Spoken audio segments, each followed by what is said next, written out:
Hello friends, welcome back again. Today's topic is bacteria.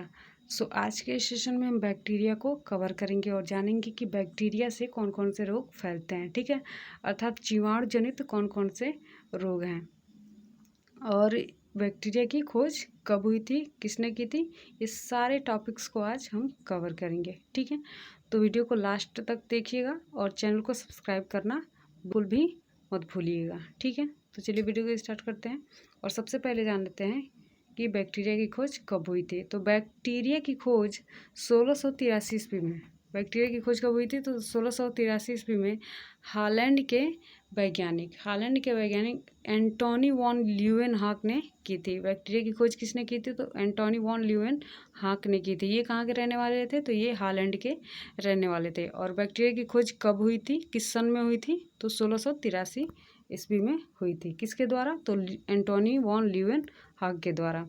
उन्होंने अपने बनाए हुए सूक्ष्मदर्शी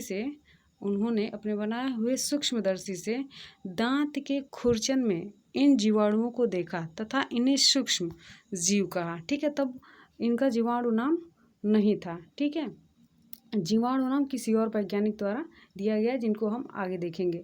ठीक है, तो अभी इनका नाम सूक्ष्म जीव रखा गया। किसके द्वारा?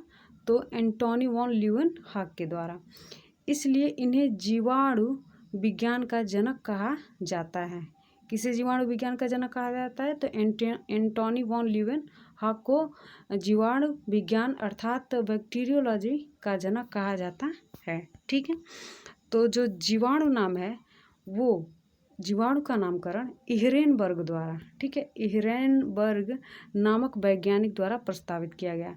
पहले क्या नाम रखा गया? तो पहले सूक्ष्मजीव नाम रखा गया।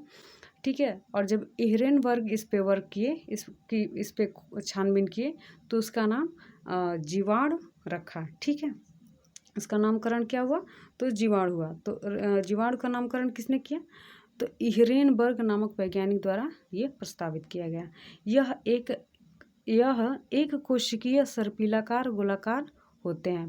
तो जीवाणु कैसे होते हैं? तो एककीय होते हैं, सर्पिलाकार होते हैं और गोलाकार होते हैं। ठीक है, सर्पिलाकार कैसे होता है? तो ऐसे कर सकते हैं। ठीक है, ऐसे ऐसे हो सकता है, ऐसे गोलाकार हो सकता है। ठीक है, बैक्टीरिया द्वारा फैलने वाले रोग। ठीक है, अब बैक्टीरिया को कैसे पहचाने? अगर एग्जाम में आ जाता है तो इसको कैसे पहचाने? तो अक्सर आप लोगों ने देखा होगा कि कॉकस करके, बैसिलस करके, माइक्रो करके ऐसे नाम दे देता है। तो आप इसमें बिल्कुल भी कंफ्यूज ना हो, ये बैक्टीरिया ही होते हैं। ऐसे जो भी इससे नाम जुड़े होते हैं वो बैक्टीरिया के ही नाम होते हैं। ठीक है, तो अब जान लेते हैं बैक्टीरिया द्वारा फैलने वाले रोग। ठीक है, बैक्टीरिया द्वारा कौन कौन से रोग फैलते हैं?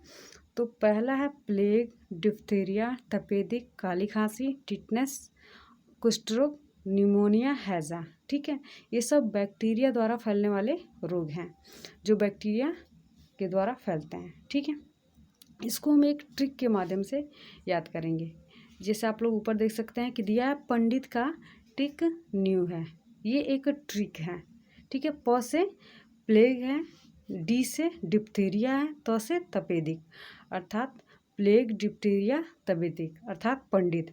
का से पंडित का टिक न्यू है, तो का से काली खांसी, टी से टिटनेस, क से कुष्ठ रोग।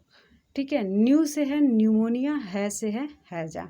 ठीक है, तो पंडित का टिक न्यू है, इससे आप लोग आसानी से याद कर सकते हैं। यहाँ भी देख सकते हैं आप कि प से प्लेग, डी से डिप्थीरिया, त से तपेदिक। तो पंडित हो रहा है तो इसको आप पंडित ले सकते हो। ठीक है, का से काली खांसी, टी से टिटनेस और क से कुष्ठ रोग।